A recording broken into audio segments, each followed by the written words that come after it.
So after we finish mixing in Songzap, we can tap on the export button, then tap on share, and this will allow us to export an M4A file, which is compressed, small, and ideal for sharing on social media, on messaging apps.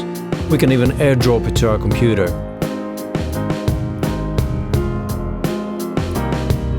Alternatively, we can tap on the archive button, which will allow us to export all the individual assets of our mix, so we can later import them into a DAW for further processing. This will allow us to export all the individual multi-track groove files, kick, snare, cymbals or toms, but also the individual tracks, all in high resolution, as well as the mix and the MIDI data responsible for our drum programming.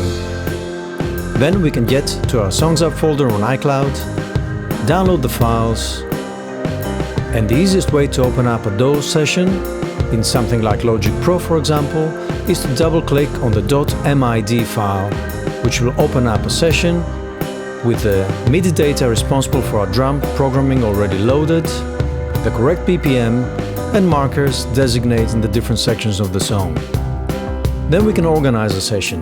We can give the various tracks icons, we can color the regions, we can rename them, and we can edit out anything about the files that needs correcting. For example, the amp noise that was pretty audible on the synth bass and the Rhodes.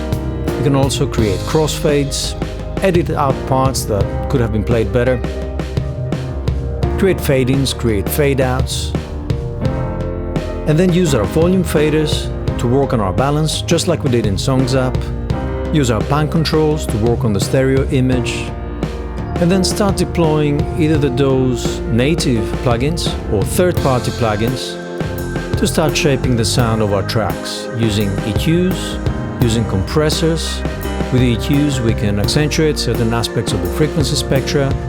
We can use different compressors to achieve different characteristics in the dynamic range of the tracks. We can use our buses to create sends. We can insert reverbs on the return tracks, multiple reverbs to create different spatial relationships. We can also high pass and low pass aspects of the frequency spectra of the different tracks. We can work on a mix bus with compressors and limiters. And we can also parallel compress elements like the drums.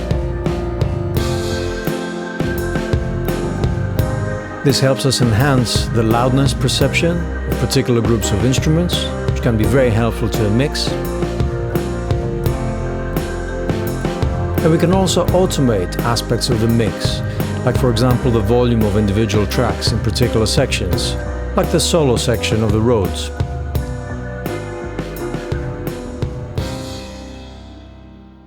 So I hope you've enjoyed the two mixing videos. Feel free to check the two MP3s on the website and compare the results.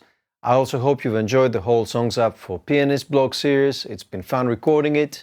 Stay creative, keep recording, enjoy Songzap. See you next time.